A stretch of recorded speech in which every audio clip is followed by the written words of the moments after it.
வணக்கம் நண்பர்களே, நான் உங்கள் நிஷா. நீங்கள் எல்லாரும் எப்படி இருக்கிறீங்கள்? நான் வீட்டில் நியூ இயருக்காக பைத்த மணியாரம் செய்திருந்தேன். அதை எப்படி செய்கிறன்றதை பற்றி உங்களோட ஷேர் பண்ணலாம் அப்படின்னு நினச்சிருந்தேன். அதை தான் நான் இப்போ உங்களோட ஷேர் பண்ண வந்திருக்கிறேன். நீங்கள் இப்போ தான் முதல் எந்த சேனலுக்கு வரீங்களா இருந்தால் எந்த சேனலை சப்ஸ்கிரைப் பண்ணுங்கள், லைக் பண்ணுங்கள், ஷேர் பண்ணுங்கள், மறக்காமல் பெல் பட்டனை ப்ரெஸ் பண்ணி விடுங்க. இப்போ வாங்க வீடியோக்குள்ளே போகலாம். நான் எங்களை விட்ட பைத்த மணியாரம் செய்ய போகிறேன் வருஷ பிறப்புக்காக, நியூ இயர் கொண்டாட்டத்துக்காக. இப்போ நான் பயிரை நல்ல வடிவாக கழுவி வச்சிருக்கேன், தண்ணி வடித்து. இப்போ இந்த பயிரை இந்த சட்டியில் போட்டு வறுக்க போகிறேன். பயிரை கழுவி காய வச்சு வறுக்கலாம். நான் இப்போ பயிரை கழுவி போட்டு அதுலேயே வறுக்க போகிறேன். அந்த ஸ்கீட்லேயே அந்த ஈரம் காய்ஞ்சிடும், வறுக்க போகிறேன்.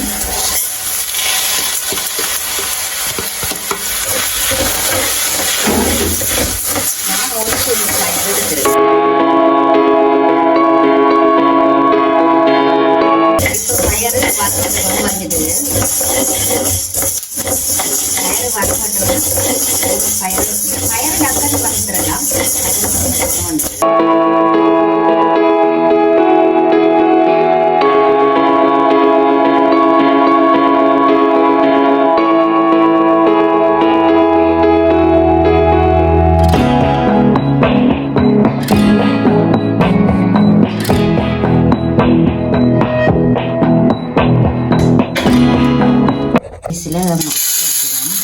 பயிரை ஒரு டிஷ்ஷில் போட்டுருவோம்.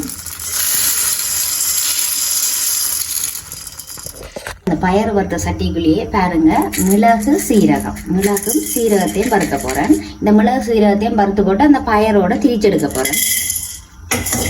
இது காரத்துக்காக.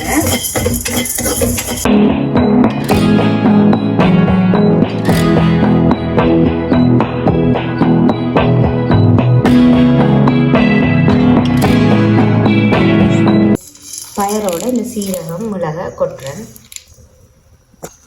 வறுத்த சட்டிக்கு தேங்காய் பூ திரி வச்சுக்கிறேன். அந்த தேங்காய் பூ போட்டு வறுக்க போறேன்.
அடுப்பை நிப்பாட்டிட்டேன்னா இந்த கீட்டுக்கு மிச்சம் இருக்கு.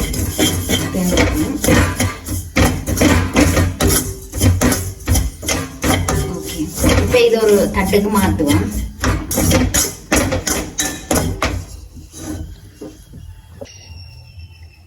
இப்போ நான் வறுத்த பயறு மிளகு சீரகம் இது ரெண்டையும் ஒன்றா மிக்ஸ் பண்ணி வச்சுருக்கேன். ரெண்டையும் ஒன்றா போட்டு அடிக்க போகிறேன். இப்போ அடித்து பவுடர் பண்ண போகிறேன்.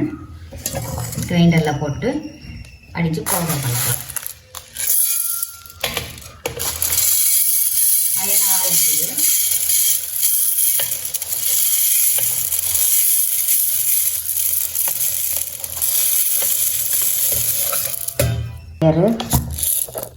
பயறு மிளகு சீரகம் எல்லாம் போட்டாச்சு. இப்போ இதை கிரைண்ட் பண்ணி எடுப்போம்.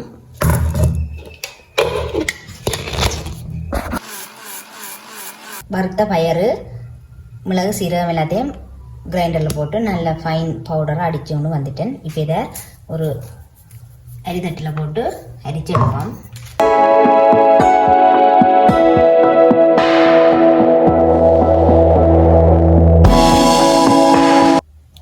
சரி, அரிச்சு எடுத்தாச்சு. பாருங்க, இப்போ பைத்தமாக ரெடி. பைத்தமாக ரெடி. அடுத்தது என்ன செய்ய போறேன்னு சொன்னால், இங்கே பாருங்க, நான் வறுத்து வச்சிருந்த தேங்காய் பூ. சரி, இதை இப்போ போட்டு கிரைண்டரில் போட்டு அதையும் இப்போ பேஸ்ட் பண்ணி எடுக்க போகிறேன்.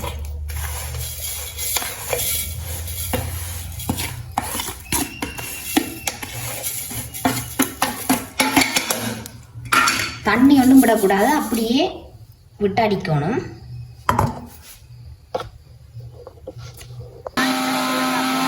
அது நல்ல அடிப்படையில், அதனால நான் என்ன செய்ய போகிறேன்டா கொஞ்சம் சீனி போட்டு அடிக்க போகிறேன். சீனி போட்டு அடித்தா நல்லா அடிப்படும்.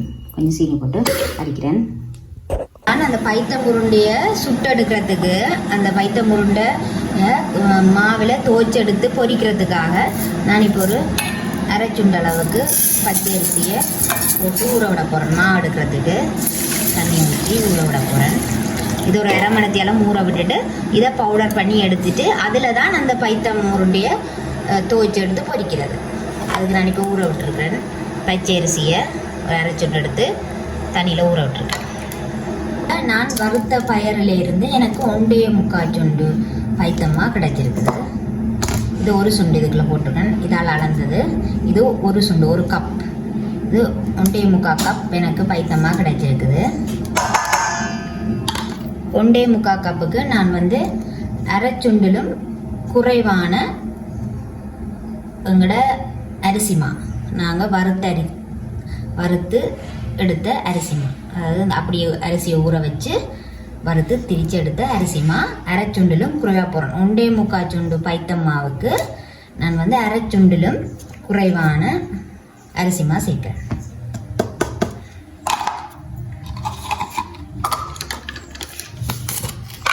சீனியும் வந்து நான் 1.5 சுண்டு சேர்க்க போகிறேன். 1.5 சுண்டு, 1.5 கப், 1.5 சுண்டுன்னா 1.5 கப் அரிசி பைத்தம் மாவுக்கு. இனிப்புக்கு சேர்க்கிறேன். குறைச்சும் போடலாம், கொஞ்சம் இனிப்பாக இருக்கும்.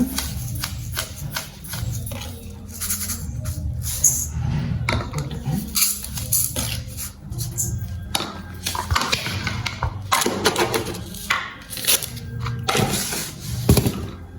இப்போ அடுத்தது நாங்கள் அந்த தேங்காய் வறுத்து கிரைண்டரில் போட்டு அடித்து வச்சோமே, அந்த தேங்காய் பூவை இதுக்குள்ள சேர்க்குறேன். தேங்காய் பேஸ்ட்டு இதுக்கு சேர்க்குறேன்.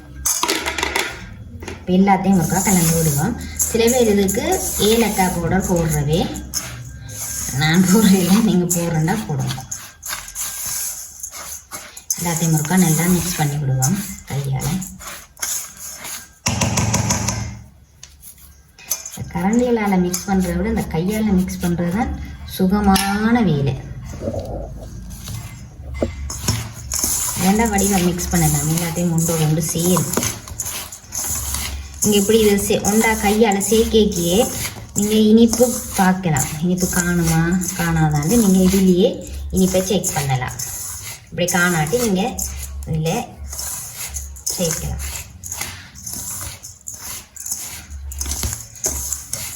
சுடுதண்ணி நல்லா கொதிக்க சுடுதண்ணி விட்டு குழைக்கணும். இது பாருங்க, நல்லா மிக்ஸ் பண்ண கையால் மிக்ஸ் பண்ணினா அது ஒரு தனி ஒரு சுகம்தான். இந்த கரண்டியலால் மிக்ஸ் பண்ணுறத விட கையால் மிக்ஸ் பண்ணுறது தான் நல்லா. நான் இப்போ இந்த வாயில் கொஞ்சத்தை போட்டு பார்த்து இனிப்பு ஓகேயா காணுமா காணாதான்னு செக் பண்ணி பார்க்க போகிறேன்.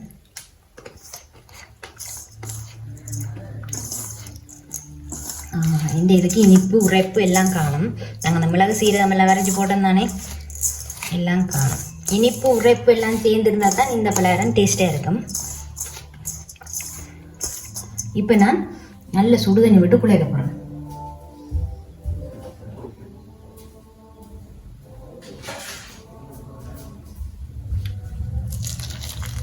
கொதிக்க நல்ல கொஞ்சம் கொஞ்சமாக விட்டு குழைங்க.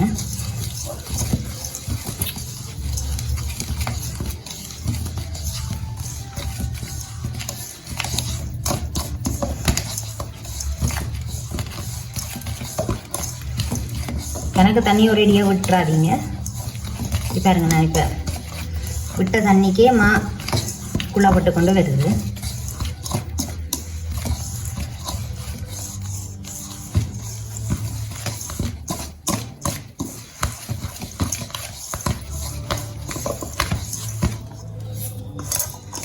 இப்போ கையால் நல்லா இருக்கா குழைச்சி விடுவோம். எனக்கு தண்ணி காணும், விட்ட தண்ணி எனக்கு காணும்.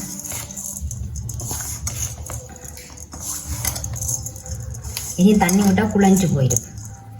இப்போ கையாலேயே குழைச்சி பிரட்டி எடுத்தால் சரி. பிரட்டி எடுத்துட்டு உருண்டை பிடிச்சா சரி.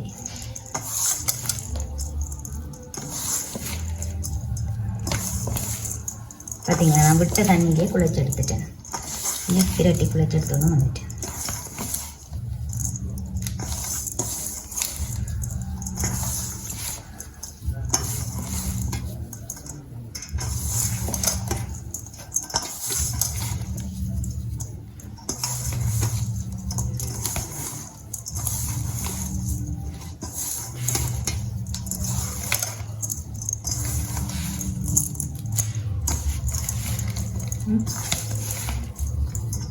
நான் விட்ட தண்ணியே வடிவாக குழைச்சி எடுத்துட்டேன்.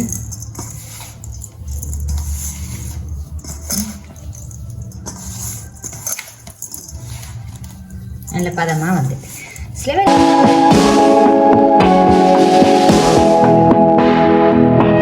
இப்போ மாக்குள்ள பட்டது. இப்படி இந்த மாவை நல்ல இறுக்கமாக அப்படி பிடிக்கணும்.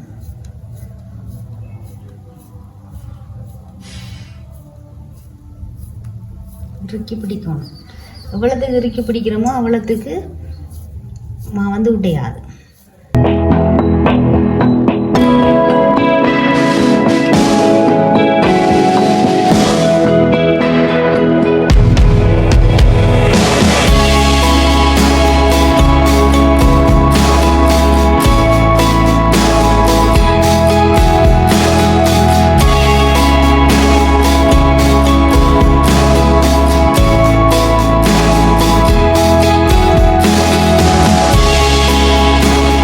பைத்தம்மாவுக்கு துவைச்சி பொரிக்கிறதுக்காக மா மிக்ஸ் பண்ண போகிறேன். இங்கே பாருங்கள், நான் ஊற வச்சு திரித்து வச்சுருந்த பச்சரிசி மா, அதோட கொஞ்சம் அவிச்ச கோதுமை மா சேர்க்குறேன். கொஞ்சம் உப்பு, மஞ்சள் தூள், கொஞ்சம் கலருக்காக மஞ்சள் தூள், எல்லாத்தையும் மிக்ஸ் பண்ணி போட்டு தண்ணி விட்டு கரைச்சி எடுக்க போகிறேன். கொஞ்சம் கொஞ்சமாக தண்ணி விட்டு கரைச்சி எடுக்க போகிறோம் கையால்.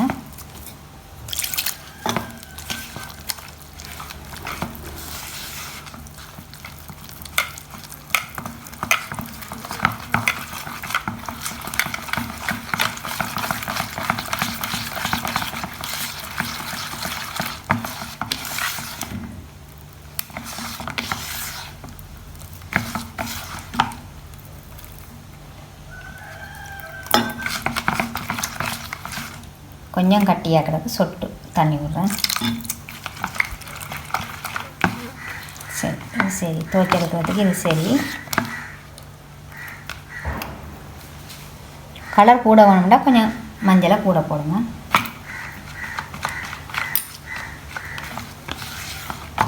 ஓகே, இப்போ துவைச்சி எடுக்கிறதுக்கு பைத்தம் உருண்டை பொரிச்சு எடுக்கிறதுக்கு நான் இப்போ எண்ணெயை கொதிக்க விட்டுருக்கேன். இப்போ ஒரு உருண்டையாக போட்டுட்டு இப்படி மாவை இப்படி துவைச்சிட்டு ஒரு உருண்டையாக இப்படி போட்டு மாவை இப்படி துவைச்சிட்டு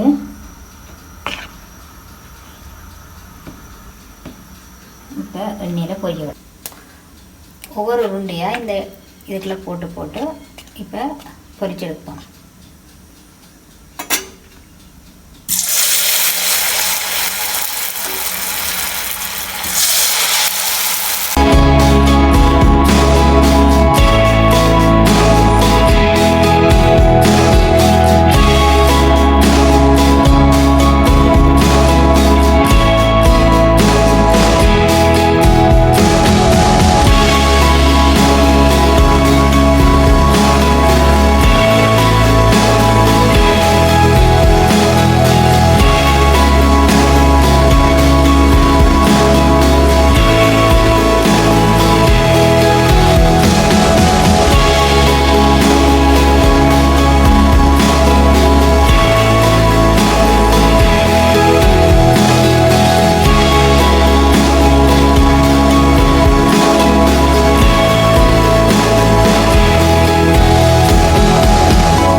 ஓகே ஃப்ரெண்ட்ஸ், ஒரு வழியாக பைத்த பணியாரம் செய்து முடியுது. நீங்களும் இந்த ரெசிபியை, இந்த பைத்த பணியாரத்தை வீட்டில் ட்ரை பண்ணி பாருங்கள். ட்ரை பண்ணி பார்த்துட்டு உங்களோட கமெண்ட்ஸை எனக்கு சொல்லுங்கள். மறக்காமல் எனக்கு சப்போர்ட் பண்ணுங்கள் ஃப்ரெண்ட்ஸ். இன்னும் மென்மேலும் நான் நல்ல நல்ல ரெசிபிகள் உங்களுக்கு போட்டு கொண்டிருப்பேன், சுலபமான முறையில் செய்கிறத பற்றி. தேங்க்யூ ஃபார் வாட்சிங்.